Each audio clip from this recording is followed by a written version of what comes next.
আসসালামু আলাইকুম রহমতুল্লাহ। ঘরেও খতম, বাইরেও খতম।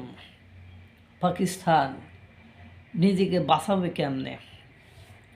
সে অন্যদেরকে সাহায্য করতে আসছে, তার দেশে আততায়ীর হাতে একাধিক জঙ্গি সংগঠনের নেটওয়ার্কের ভিত্তির হেডকে আততায়ী শেষ করে দিয়েছে, খতম করে দিয়েছে। শুধু তাই নয়, ফিল্ড মার্শাল আসিম মুনিরের ডান হাত জেনারেল আদিল জামানকে গুলি করে খেয়ে দিয়েছে টিটিপি, মানে তেহরিকে তালেবান পাকিস্তান। এই হলো অবস্থা। আপনারা পুরো নিউজটা শুনলে বুঝতে পারবেন পাকিস্তান আর আইএসআই একেবারে ভেঙে পড়েছে। ফিল্ড মার্শাল আসিফ মুনির সে নিজেই তো হুমকিতে আছে, কখন নাকি গাড়ি চাপা দিয়ে তাকে মেরে দেওয়া হবে। এই যে পিওকে এবং পাঞ্জাব অঞ্চলের এই ব্যক্তি অত্যন্ত সক্রিয় ছিলেন। হঠাৎ করে তাকে কে গুলি করে খতম করলো সেটাই এখন পাকিস্তানের আইএসআই এবং পাকিস্তানের জঙ্গি নেটওয়ার্কের কাছে সব থেকে বড় কোশ্চেন। যিনি খুন হয়েছেন তিনি হলেন বিলাল আখুন। তিনি হারকুত উল মুজাহিদ্দিন সংগঠনের নেতা। তিনি গ্রাউন্ড লেভেলে জঙ্গিদের হয়ে কাজ করেন।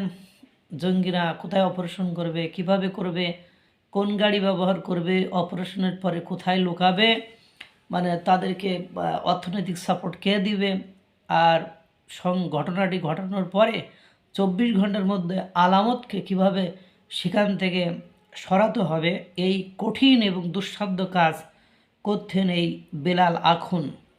এটা খুব উপরের লেভেলের খেলা। এই খেলাটা বোঝা এত সহজ নয়, কিন্তু উনি ধরাছোঁয়ার বাইরে থাকতেন।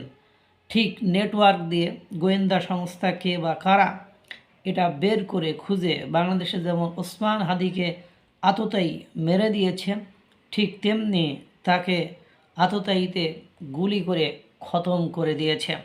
শুধু এই ঘটনা নয়, আসিম মুনিরের ডান হাত জেনারেল খাইবার পাখতুনে মারা গেছেন।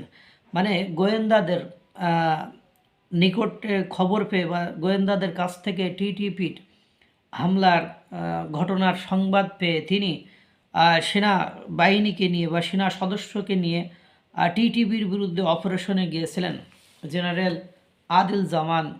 সেই অপারেশনে যে তিনি গুলি খেয়ে খতম হয়ে গিয়েছেন, অর্থাৎ মারা গিয়েছেন। এবং তিনি শুধু নয়, তার সহযোগী আরও 6 জন খতম হয়ে গেছেন। অর্থাৎ টিটিপি মারা গেলে ব্যাপার না, কিন্তু অস্ত্রসজ্জিত, প্রশিক্ষিত, দক্ষ আসিফ মুনিরের ডান হাতের মানে আদিল জামিনের মতো একজন জেনারেল যখন মারা যায়, তখন দেশের কি নাজুক এবং বাজে অবস্থা সেটা আর বুঝতে বাকি থাকে না। পাশাপাশি আরও 6 জন সেনা সদস্য খতম হয়ে গিয়েছে। এ হলো পাকিস্তানের অবস্থা। পাকিস্তান একেবারে শেষ।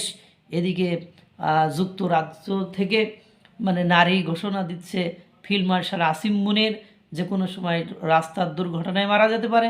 এরপরে তিনি যেখানে যাচ্ছেন বুলেট প্রুফ জ্যাকেট পরে যাচ্ছেন তার ইউনিফর্মের নিচে। এটাই বাস্তবতা, এটাই সত্য। আজ পাকিস্তান যেখানে দাঁড়িয়েছে সেখান থেকে নিস্তারের উপায় তাদের জানা নেই।